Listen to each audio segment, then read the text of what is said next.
Et ce soir, on ne peut pas critiquer pour moi Guardiola et son système de jeu parce qu'on n'a rien vu.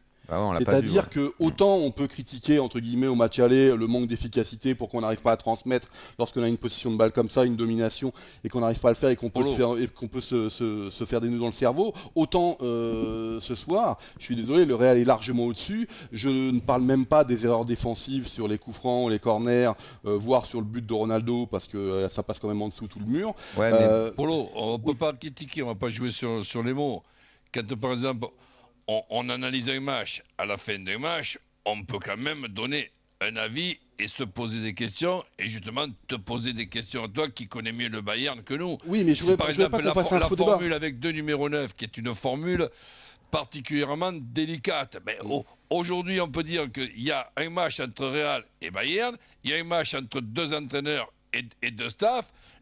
La formule d'Ancelotti marche nettement mieux que la formule de Guardiola, et Dieu sait que j'adore Guardiola, mais en fait, on peut le dire. Oui, mais ce que je veux dire, c'est qu'il n'y a pas une match ce soir. C'est-à-dire que tu te prends un coup, c'est comme un match de boxe, tu te prends un uppercut dès le départ, il n'y a pas de match ce soir. C'est ça, c'est que le foot, on en avait parlé récemment un soir, Fred, je crois qu'on était ensemble, Polo, tu devais être là aussi, de cette nouvelle tendance à faire du foot une sorte de match de boxe ou à ces gros niveaux de Ligue des Champions, ça ressemble à une intimidation, une sorte de combat un peu mental où on essaye de faire très mal à l'autre rapidement. Mais tu sais, pour Polo, mine de rien, tout ce que tu nous dis ces derniers temps va là, maintenant que c'est terminé, quand même poser la question de ce jeu qu'on est beaucoup à adorer, mais qui, on en parlait récemment quand même, commence à avoir un petit peu des problèmes. C'est ce fameux passing game de Guardiola qui aura marqué certes son époque, mais si on regarde toute la grande domination du Barça, on s'aperçoit qu'à chaque fois il y a eu des trous. Ils n'ont malgré tout pas réussi à la gagner 2 années de suite,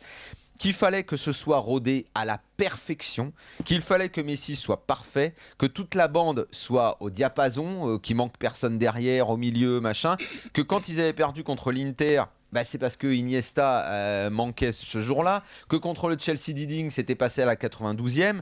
À chaque fois, c'est compliqué malgré tout, ce jeu-là. Parce que, mine de rien, contre une équipe qui a des très bons joueurs comme le Real et qui met en place un bon plan tactique, ça passe finalement, ça peut passer en tout cas.